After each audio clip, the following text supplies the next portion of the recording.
নমস্কার, শুভ সন্ধ্যা। আজকে বছরের একটি বিশেষ দিন, 25শে ডিসেম্বর, শনিবার 2021। আমাদের বাকচক্রের নতুন পথ চলা বিবেকানন্দ ঘরে ঘরের 33তম অর্থাৎ 33rd লেকচারে আপনাদের আবার সাপ্তাহিক বক্তৃতামালায় সাদর অভ্যর্থনা এবং আমন্ত্রণ জানিয়ে আজকে আমাদের অনুষ্ঠান শুরু করছি। আজকের বিষয় যেরকম বলেছিলাম, স্বামীজির বিদেশ ভ্রমণের প্রচুর অজানা তথ্য নিয়ে শ্রী তরুণ গোস্বামী আরো আমাদের অনেক কিছু জানিয়ে চলবেন। সুতরাং বিষয় নিয়ে নতুন কিছু বলছি না, এবং বক্তাও একই এবং অপরিবর্তিত শ্রী তরুণ গোস্বামী, যিনি স্বনামধন্য নিজের ব্যাপারে। আর আমরা আমাদের পরিচিত রীতি অনুযায়ী আমাদের প্রার্থনা সঙ্গীত দিয়ে সেই শ্রীমতী জয়তী চক্রবর্তী গাওয়া এবং ইউটিউবের মাধ্যমে পাওয়া আমাদের সেই প্রার্থনার সঙ্গীত শুনে আমাদের অনুষ্ঠান শুরু করছি। বরিশধরা মাঝে শান্তির বাড়ি, বরিশধরা মাঝে শান্তির বাড়ি, শুষ্ক হৃদয় লয়ে আছে দাঁড়াইয়ে, ঊর্ধ্বমুখে নরনারী। বরিশধরা মাঝে শান্তির বাড়ি, বরিশধরা মাঝে শান্তির বাড়ি।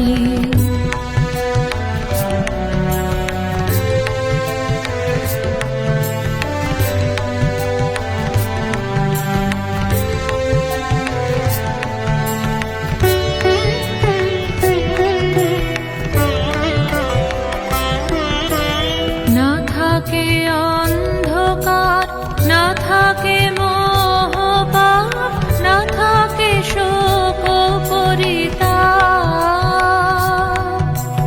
না থাকে অন্ধকার, না থাকে মোহপাপ, না থাকে শোক পরিতাপ। হৃদয় বিমল হোক, প্রাণ সবল হোক, বিঘ্ন অপসারী।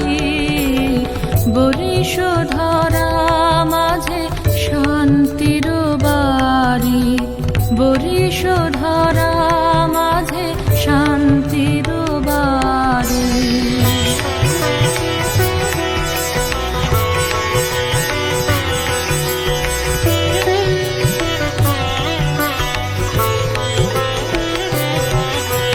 কেন এ হিংসা দেশ, কেন এ ছদ্মবেশ, কেন এ মান অভিমান। কেন এ হিংসা দেশ, কেন এ ছদ্মবেশ, কেন এ মান অভিমান। বিতর বিতর প্রেম পাষাণ হৃদয়ে, জয় জয় হোক তোমারি। বরিশধরা মাঝে শান্তির বাড়ি, বরিশধরা মাঝে শান্তির বাড়ি। শুষ্ক হৃদয় লয়ে আছে দাঁড়াইয়ে, ঊর্ধ্বমুখে নরনারী। বরিশধরা মাঝে শান্তির বাড়ি, বরিশধরা মাঝে শান্তির বাড়ি। নমস্কার। আজ 25শে ডিসেম্বর।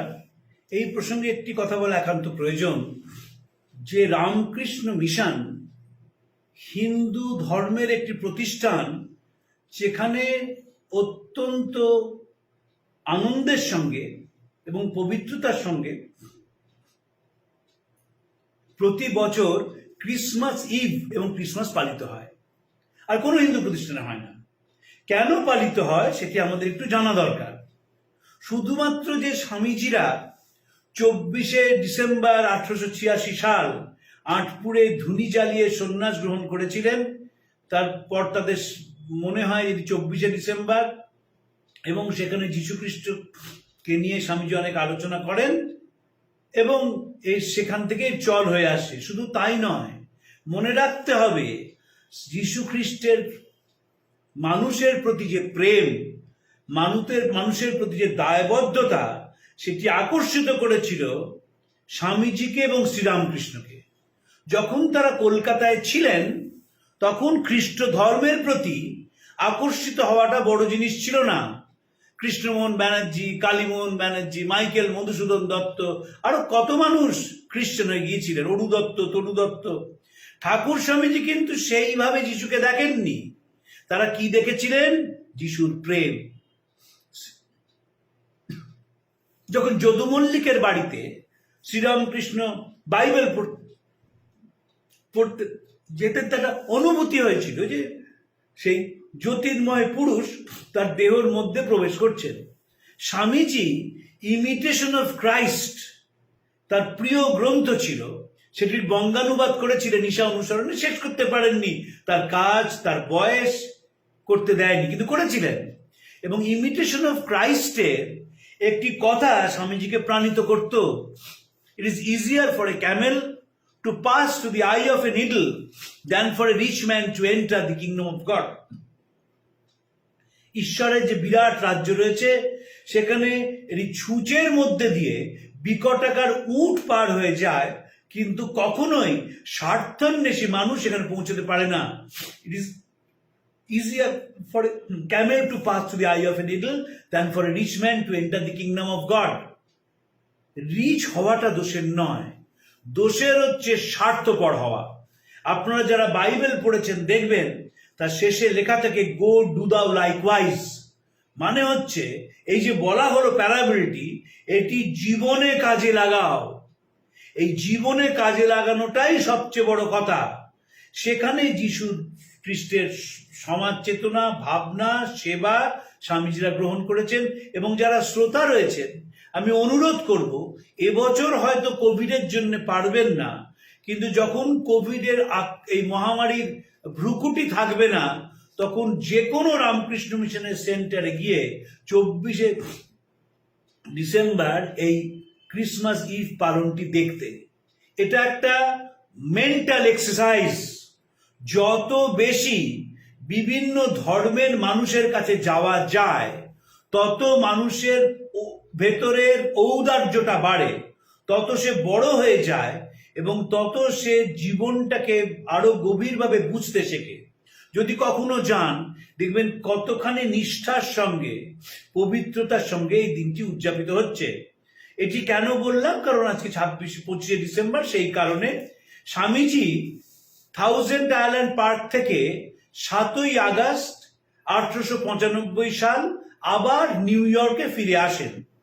6ই আগস্ট তিনি তার শীর্ষ শিষ্যের সঙ্গে মিলিত হয়েছিলেন আলোচনা চক্রে।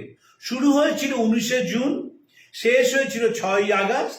এই যে স্বামীজি থাউজেন্ড আইল্যান্ডের পার্কে থাকার সময়, সেটি একটি অসাধারণ গ্রন্থ, ইন্সপায়ার্ড টকস, যার ভূমিকা লিখেছিলেন দেবমাতা, এবং দ্বিতীয় সংস্করণের ভূমিকা লেখেন স্বামী রামকৃষ্ণ আনন্দজি। এবং সেখানে তিনি বলেন যে এই গ্রন্থটি যদি কেউ মন দিয়ে পড়ে, তাহলে সে অনেক আনন্দ পাবে এবং এই অমৃতের মধ্যে ডুবে যাবে। রামকৃষ্ণানন্দজি বেশি একটা বইয়ের ভূমিকা লেখেননি, কিন্তু এইখানের ভূমিকা লিখেছিলেন।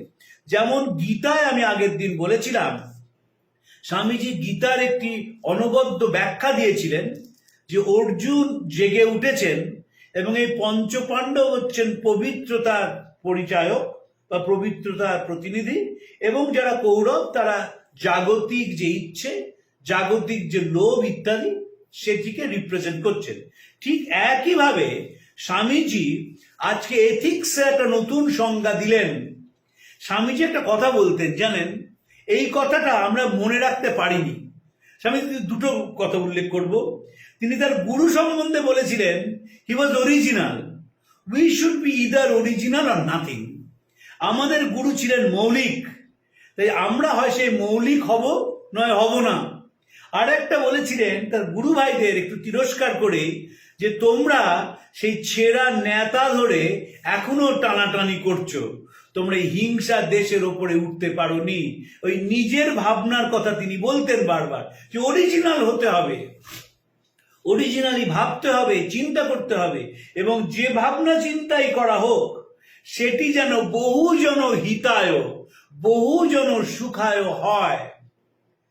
স্বামীজি ঠিক একভাবে এক লাইনে একটি নতুন দিক খুলে দিয়েছিলেন থাউজেন্ড আইল্যান্ড পার্কে। দেখুন, স্বামীজি তো ক্লাসে পড়ানো হয় না। আমি অতীতেও সেই দুঃখ প্রকাশ করেছি, আমি আবার সেই, যেহেতু বছর শেষ হয়ে আসছে 2021 সাল, আমি আবার সেই দুঃখ প্রকাশ করি, যদি স্বামীজিকে পড়ানো হতো সিলেক্টেড ওয়ার্কস, তাহলে ছেলে মেয়েরা যে কি অভূতপূর্বভাবে উপকৃত হতে পারত নিজেদের জীবনটাকে সুন্দর করা নিয়ে, নিজের জীবনটাকে আরো প্রাণবন্ত করা, জীবনটাকে আরো মৌলিক করা, জীবনটাকে আরো মেলে ধরতে পারতো, তার শেষ নেই। আমাদের বাকচক্রের সেটাই উদ্দেশ্য। আমি অতীতে বলেছি, আবার বলছি, আমাদের বাকচক্রের উদ্দেশ্য হচ্ছে মেলে ধরা। একটি বই আছে, দি গ্রেট সোয়ান, শ্রীরামকৃষ্ণ সম্বন্ধে। এই সংসারের ওপর দিয়ে একটি বিরাট রাজহংস পাখা মেলে উড়ে আছে। আমরাও ঠিক সেটি চাই, যে মনোরাজ্যে আমাদের এই ভেতরে যে রাজহংসটি বসে আছেন, তিনি যেন তার পাখা মেলে অনন্তের দিকে উড়ে যেতে পারেন। এবার স্বামীজির সেই বিখ্যাত ডেফিনেশনের কথাটা বলি। That action is moral which frees us from the bondage of matter. সম্পূর্ণ নতুন সংজ্ঞা এথিক্সের। That action is moral which frees us from the bondage of matter. এই কথাটার একটু ঐতিহাসিক ব্যাখ্যা দেওয়ার প্রয়োজন। স্বামীজি তো পাশ্চাত্যে বলছেন, পাশ্চাত্যের চিন্তাশীল মানুষেরা ভেবেছিলেন যে শিল্প বিপ্লব জীবনটাকে পাল্টে দিল। অবশ্যই পাল্টেছিল। যখন রেলের গাড়ি চলতে শুরু করলো কুঝিকঝিক করে, যখন যোগাযোগ ব্যবস্থার উন্নতি হলো, যখন মানুষ নানাভাবে সুযোগ সুবিধা পেল, জীবনটারও মসৃণ হলো, তখন মানুষ মনে করলো বিজ্ঞানের এইটাই সবচেয়ে বড় আশীর্বাদ। ভুলে গেল এই আশীর্বাদটি একটি মানুষকে ঘিরে, মানুষের জন্যই যোগাযোগ ব্যবস্থা, মানুষের জন্যই নানা বিলাসের উপকরণ। ভোগ করবে মানুষ, যন্ত্র ভোগ করবে না। কিন্তু এই সভ্যতার সবচেয়ে বড় ত্রুটি হচ্ছে মানুষকে যন্ত্রে রূপান্তরিত করল। আপনারা যারা চার্লি চ্যাপলিনের মডার্ন টাইমস দেখেছেন, দেখবেন সেখানে একটি মানুষ কিভাবে যন্ত্রে পরিণত হচ্ছে। যখন সে কারখানা থেকে বেরিয়ে যাচ্ছে, তখন সে নাট বল্টু টাইট করতে করতে যাচ্ছে, কারণ মানুষের মাথার মধ্যে সেটিকেই ঘুরছে। যারা কমিউনিস্ট আন্দোলনের সঙ্গে আছেন, তাদের সম্বন্ধে বিবেকানন্দ ছোট্ট কথা বলেছিলেন, এই যুগের সুবিধে এই যে মানুষের শারীরিক সুখ স্বাচ্ছন্দ্য খুব বাড়বে, কিন্তু অসুবিধে এই যে কৃষ্টির অবনতি ঘটবে। সাধারণ মানুষের শিক্ষার পরিসর খুব বাড়বে বটে, কিন্তু সমাজে অসাধারণ প্রতিভাশালী ব্যক্তির সংখ্যা দিন দিন কমে যাবে। ম্যানিফেস্টো পড়তে হবে না, আমি গতকালকেই দেখছিলাম, আপনারাও দেখবেন, হীরক রাজার দেশে রাজার সঙ্গে সায়েন্টিস্টের ইন্টারাকশনটা দেখবেন, যে আমি এমন একটা মগজাস্ত্র বানিয়েছি সব ভুলিয়ে দেয়, যেটা বলতে চাই সেটাই বলায়। এই যে যেটা বলতে চাই সেটাই বলায়, এই মানসিকভাবে নিয়ন্ত্রণ করা, বিবেকানন্দ তার বিরুদ্ধে ছিলেন। তাই বলেছিলেন freedom is a song of the soul. তাই বলছেন অসাধারণ প্রতিভাশালী ব্যক্তির সংখ্যা কমে যাবে, কারণ সেই সভ্যতা মানুষের অন্তর্নিহিত স্বাধীনতাকে স্বীকার করবে না। রাধাকৃষ্ণন এক জায়গায় বলছেন, তুমি একটি মানুষকে নানাভাবে যন্ত্রণা দিতে পারো, তাই ঘরে বন্ধ করে রাখতে পারো, তার খাবার বন্ধ করে দিতে পারো, তাকে অপমান করতে পারো, কিন্তু কোনো অবস্থাতেই তার মানসিক স্বাধীনতা তুমি কেড়ে নিতে পারবে না। আমরা দেখব, যখন জার্মানিতে একেবারে ঘেঁটোতে রয়েছেন জুরা, তাদের মেরে ফেলা হবে, মৃত্যু সেখানে নিশ্চিত, অত্যাচারের মধ্যে দিয়ে জীবনটা শেষ হবে, তার রবীন্দ্রনাথের ডাকঘর সেখানে অভিনয় করেছিলেন। এবং অ্যানা ফ্রাঙ্কের ডায়েরি সেই ওই ঘেটো থেকেই বেরিয়ে এসেছিল। একটি মেয়ে যার জীবনের আলো নিভে গিয়েছিল অতি কম বয়সে, তার ডায়েরিতে কি বলছে, সেখানেও মানুষের উন্নতির কথা বলা হচ্ছে। বার্ট্রান্ড রাসেল তার বিখ্যাত গ্রন্থ human society in ethics and পলিটিক্সে লিখছেন, it is easy to see man as a diabolic force, as a blot on the fair face of the universe, but this is never the entire truth and last word of wisdom. It is easy to see man as dark and cruel. মানুষকে ভাবাই যেতে পারে যে সেই শুধু অত্যাচারকারী, সে অন্ধকারের জীব, কিন্তু this is never the entire truth and last word of wisdom. দেখা গেছে যতই পৃথিবীতে ঝড় ঝঞ্ঝা এসেছে, যতই অত্যাচার এসেছে, আসলে মানুষ সব থেকে বেরিয়ে গিয়ে তার অন্তরের স্বাধীনতার কথা বলেছে। এথিক্স, ওয়েস্টার্ন এথিক্স এটি মানে না। তাদের যে এথিক্স সেটি বিবেকানন্দের মতন ওই বন্ডেজ ফ্রম ম্যাটার, ম্যাটার নিয়েই তো আমাদের কাজ, আরে ম্যাটারই তো সব। সলভেরও বলছেন, the car will tell me who am I. বাড়ির সামনে এমন বড় গাড়ি দাঁড়িয়ে রয়েছে, সে গাড়ি বলে দেবে তার মালিককে, তাতে একটা আনন্দ আছে। দামি ঘড়ি পরায়, দামি পোশাক পরায়, দামি চশমা পরায়, খুব আনন্দ আছে। আমি কিছুদিন আগে একটা দোকানে গিয়েছিলাম কলকাতায় চশমা দেখতে, সাংবাদিক দেখার ইচ্ছে হয়, দেখলাম একটা চশমার দাম 2,25,000 টাকা। এবং আমি জিজ্ঞেস করলাম, যাতে চশমা কি বছরে একটা বিক্রি হয়? দোকানদার আমার বন্ধু বলে হেসে বললেন, ভাগ্যে আমরা এখনো রেশন দোকানের লাইনের ব্যবস্থা করিনি, তাহলে দেখতে লাইন করে এই লোক চশমা কিনছে। বললাম, কে পড়বে এই চশমা? কি দেখবে সে? সে কি দুটো ভিক্টোরিয়া মেমোরিয়াল দেখবে? সে কি দুটো গঙ্গা দেখবে? সে কি দুটো আরব সাগর দেখবে? দুটো ভারত মহাসাগর দেখবে? দেখবে তো এই। আসলে দেখার চোখটা তৈরি করতে হয়, চশমা দিয়ে চোখ তৈরি হয় না। চোখ যখন মানুষের তৈরি হয় তখন সে সব কিছুকে অন্যভাবে দেখে, এবং সেটা তখনই সম্ভব যখন সে মানসিকভাবে সম্পূর্ণ বস্তু জগতের থেকে মুক্ত হয়ে গেছে। যখন বস্তু জগৎ তাকে আর কোনোভাবে যন্ত্রণা দিতে পারছে না, বস্তু তো পাওয়ার জন্য আমরা লালায়িত হই। যখন আমরা দেখি যে আর চোখে যে পাশের মানুষটি একটা দামি ঘড়ি পরে আছে, সেটি আমার কেনার ইচ্ছে হয়। যখন দেখি সেটা দামি পোশাক পরে আছে, তখন সেটি আমার পরার ইচ্ছে হয়। আমি যদিও কিনতে না পারলেও আমি মানসিকভাবে সেই পোশাকটা পরে ফেলি। কিন্তু এর ঊর্ধ্বে যে চলে গেছেন, সেই হচ্ছে নতুন ব্যক্তিত্বের অধিকারী। বিবেকানন্দ এমন কিছু দামি জিনিস পরতেন না, পয়সা ছিল না, কিন্তু যখন তিনি হাঁটতেন ব্যক্তিত্বটাই এমন যে মানুষ তাকে দেখে মুগ্ধ হয়ে যেত। শিষ্য শরৎচন্দ্র চক্রবর্তীর বর্ণনা আছে যে বাগবাজার ঘাটে তিনি দেখলেন দূরে একজন সন্ন্যাসী যাচ্ছেন, তার হাতে বাদামের ঠোঙা, তিনি সেই বাদামের ঠোঙায় আনন্দে বাদাম খেতে খেতে রাস্তা দিয়ে চলেছেন। সন্ন্যাসীর কাছে আসতেই শিষ্য বুঝলেন যে সন্ন্যাসীটি আর কেউ নন, ইনি স্বামী বিবেকানন্দ, তার গুরু। এই যে জীবনকে ভালোবাসা, যন্ত্রণা আছে। যখন স্বামীজি হাঁটছেন তখন তো ডায়াবেটিস এসে গেছে, আর তো কয়েকদিন পৃথিবীতে থাকবেন। আনট্রিটেড ডায়াবেটিস, কোনো ওষুধ নেই। কেউ বলছে জল খেও না, দুধ খাও। কবিরাজি চিকিৎসা চলছে। 2বার হার্ট অ্যাটাকের ফলে মাঝে মাঝেই পাটা ফুলছে, সন্ন্যাসী আনন্দে পথ চলছেন। স্বামীজি কি দেখেছিলেন? দেখেছিলেন ঋষিকেশের পথে একজন সাধু যাচ্ছেন, ছোট ছোট বাচ্চারা তাকে ইট দিয়ে মারছে এবং রক্ত ঝরছে তার গা দিয়ে। স্বামীজি সেই ক্ষতস্থান পরিষ্কার করে দিয়েছিলেন। সেই সাধুটি অত যন্ত্রণা, শারীরিক কষ্টের মধ্যেও বলছেন, দেখো বাবা, ইয়ে সংসার হ্যায় কিয়া মজাদার খেল। এটা সংসার, দেখো কিরকম মজার জায়গা। তুমি রক্তাক্ত হবে, তুমি অপমানিত হবে, তুমি যন্ত্রণায় ছটফট করবে, কিন্তু কোন স্তরে দেখবে কেউ তোমার মুখের হাসিটি কেড়ে নিতে পারছে না। এই যে ফ্রিডম অফ মাইন্ড, এইটি স্বামীজির একটি অনবদ্য কনসেপ্ট, এটি ভারতবর্ষের কনসেপ্ট। এবং এই ফ্রিডম অফ সোল, এই যে বন্ডেজ ফ্রম ম্যাটার, এর থেকে ফ্রিডম কিসে আসে? এর সঙ্গে সেবা কাজের ইন্টিমেট রিলেশন রয়েছে।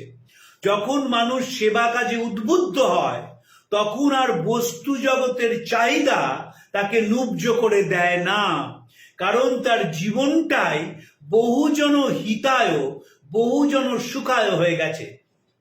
যখন শ্রীরামকৃষ্ণ স্বামীজিকে বলেছেন, ঈশ্বর দেখেছি, তোমাকেও দেখাতে পারি, কে তাকে দেখতে চায় বলো। এই কিছুদিন পরেই যদি কোভিড সিচুয়েশন ঠিক হয়, বিজ্ঞাপন বেরোবে, অমরনাথের রাস্তা খুলে গেছে, হাজার হাজার মানুষ টিকিট কেটে ফেলবে, অমরনাথে আমার যেতেই হবে বালাজিকে দেখতে, স্টেটাস সিম্বল। সে কি তুমি তিরুপতির বালাজিকে দেখোনি? তুমি বৃন্দাবনে যাওনি? করেছোটা কি? আরে বাবা, তুমি গিয়ে এখনো বেনারসের শিব দর্শন করনি, বিশ্বনাথ মন্দিরে, তাহলে তোমার জীবনটাই বৃথা। স্বামীজি সেটি বলেননি, বলেছিলেন তুমি মানসিকভাবে এমন স্বাধীনতা অর্জন করো যে পৃথিবীর কোনো রকমের আকর্ষণ যেন তোমাকে ধরে রাখতে না পারে। বিখ্যাত সাংবাদিক জলধর সেনের সঙ্গে স্বামীজির হিমালয়ে দেখা হয়েছিল, খুব আনন্দে কাটলো দিনটা। তারপর জলধর বাবুর খুব ইচ্ছে ছিল যে স্বামী যেন একদিন রাত্রে থেকে যান সেখানে।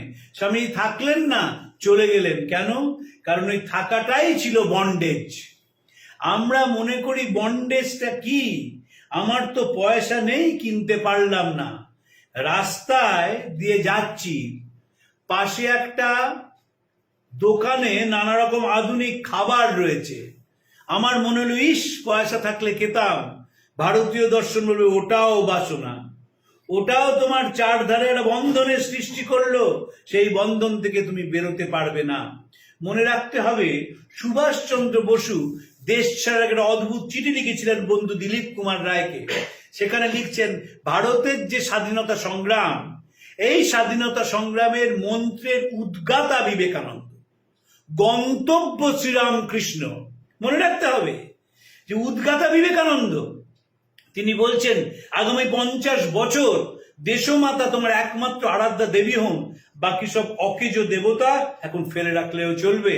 তিনি বারবার বলছেন যে দেশটাকে ভালোবাসো, এই দেশ, বারবার তিনি বলছেন গন্তব্য শ্রীরামকৃষ্ণ। কেন?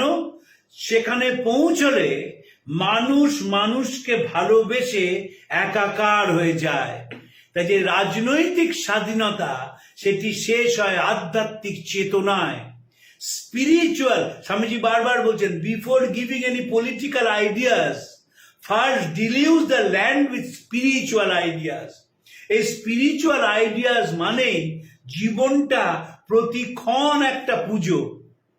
সেই পুজোর জন্যে কোনো অনুষ্ঠানের প্রয়োজন নেই। তবে কি পুজো দরকার নেই? নিশ্চয়ই আছে।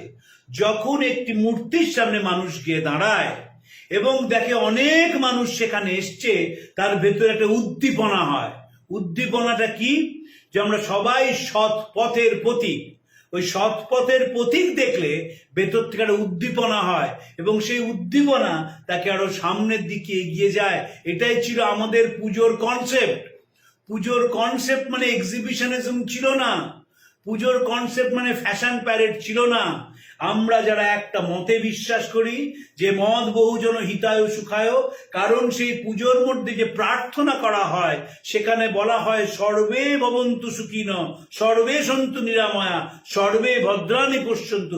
এই যে সকলে ভালো থাকুক, সকলে আনন্দে থাকুক, কারোর যেন কোনো রোগ না হয়, কেউ যেন কুদর্শন না করে, এই যে প্রার্থনা, যখন এতগুলো মানুষ সমবেতভাবে প্রার্থনা করছে, তার যে ভাইব্রেশন তৈরি হয়, সেই ভাইব্রেশনটা আরো বহু মানুষকে সামনের দিকে এগিয়ে যায় এবং সেই শুরু হয় হচ্ছে ওই জ্বর থেকে মুক্তি, বাসনা থেকে মুক্তি, কামনা থেকে মুক্তি।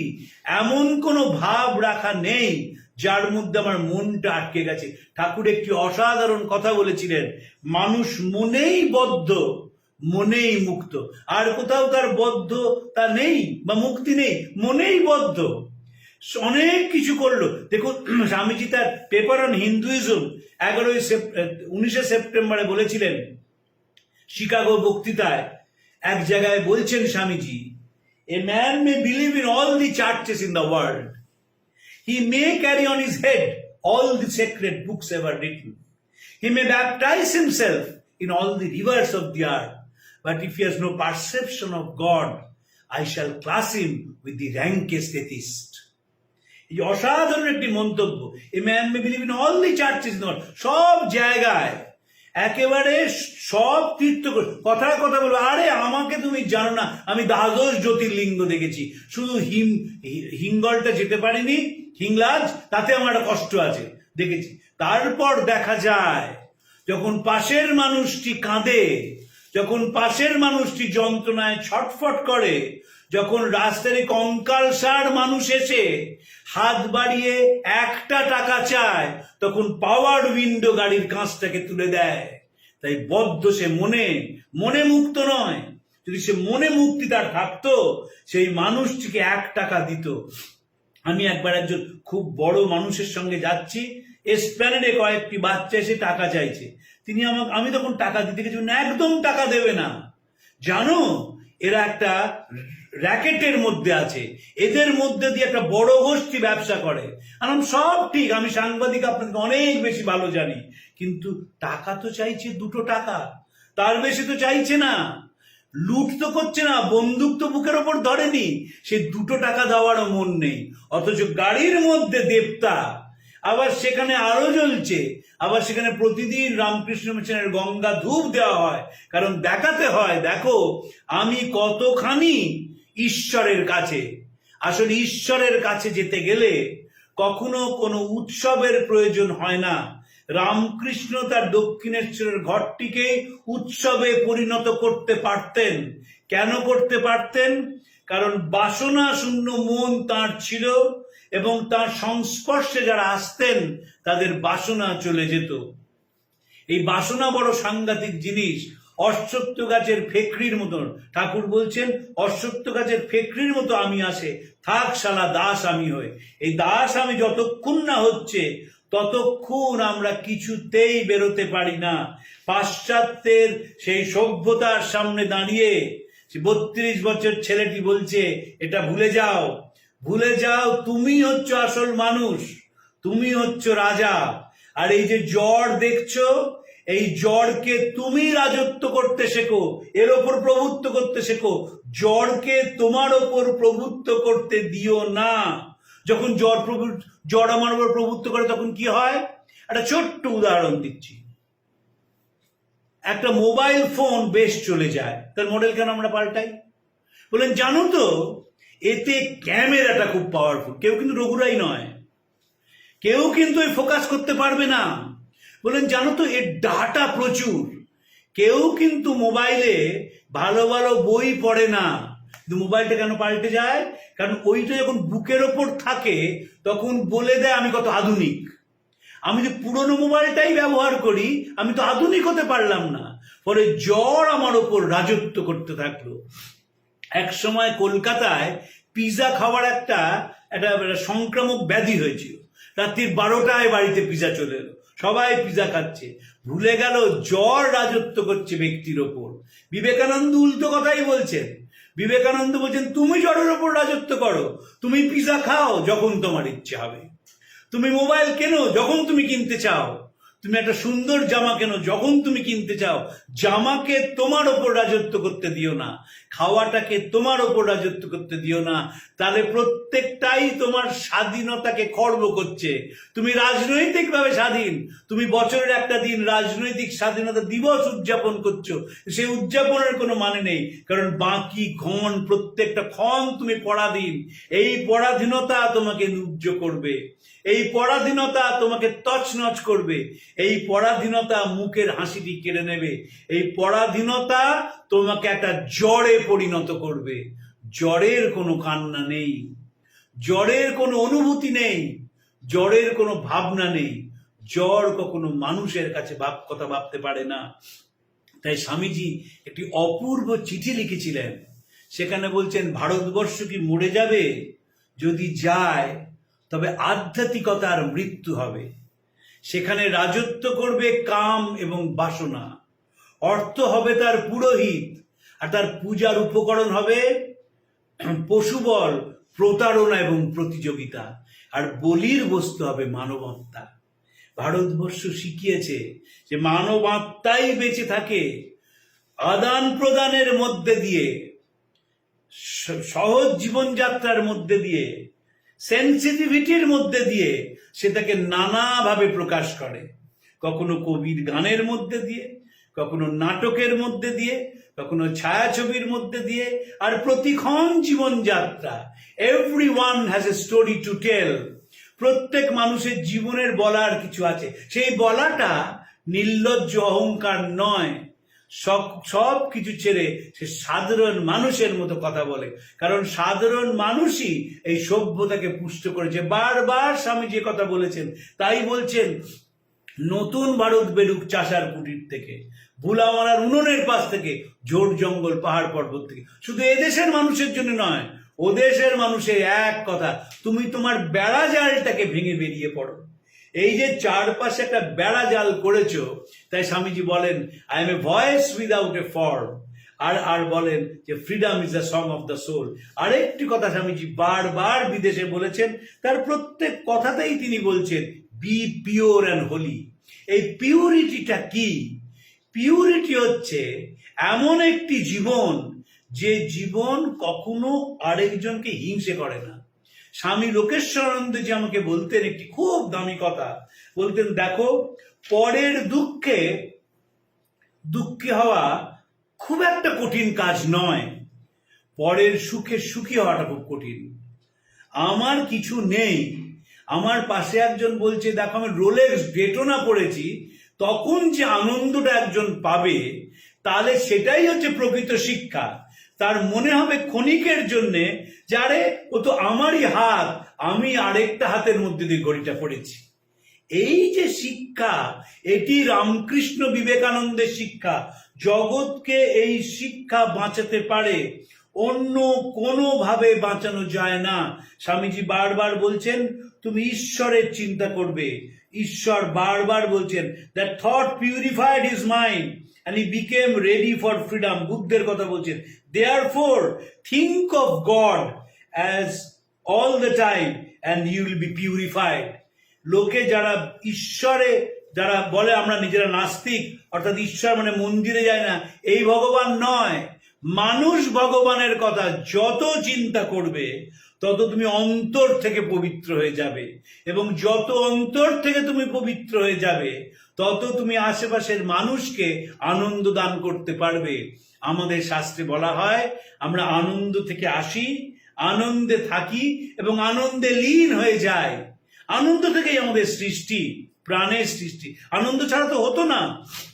যদি দুটি মানুষ ক্যাসিয়াসলি এবং সন্নিষ্ঠের মধ্যে ঝগড়া করতেন, আমরা পৃথিবীতে আসতাম না। ফলে আনন্দ থেকে সৃষ্টি, আনন্দের স্থিতি।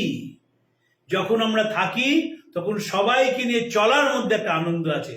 আর শেষটা সেই তুলসীদাসের কথা, যখন তুমি জন্মেছিলে তখন তুমি কেঁদেছিলে এবং তোমার আগমনের জন্যে বহু মানুষ আনন্দ করেছিলেন। যখন তুমি যাবে তখন তুমি হাসবে আর সবাই তোমার বিরহে কাঁদবে। এই হলেই তুমি মানুষ, নইলে কিসের তুমি? এই মানুষের কথা বিবেকানন্দ রামকৃষ্ণ বলছেন। এই মানুষ আগামী দিনে আসবে, এই বিশ্বাস করে তিনি অসীম যন্ত্রণা সয়েছিলেন আমাদের জন্যে, ভারতবর্ষের কথা বলার জন্য।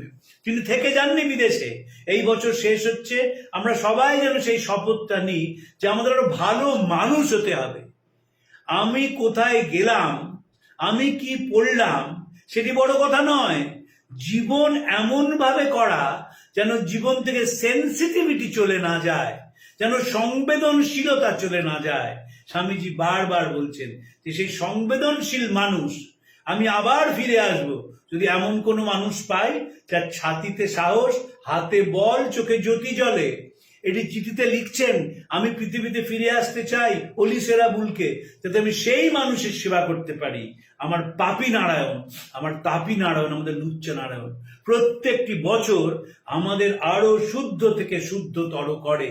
এই বিশেষ দিনে আমরা সেই শপথ নিই, আমরা মানসিকভাবে শুদ্ধতর হব এবং মানুষকে ভালোবেসে জীবনটাকে কৃতার্থ এবং ধন্য করব। আপনাদের নমস্কার জানিয়ে আজকে শেষ করছি।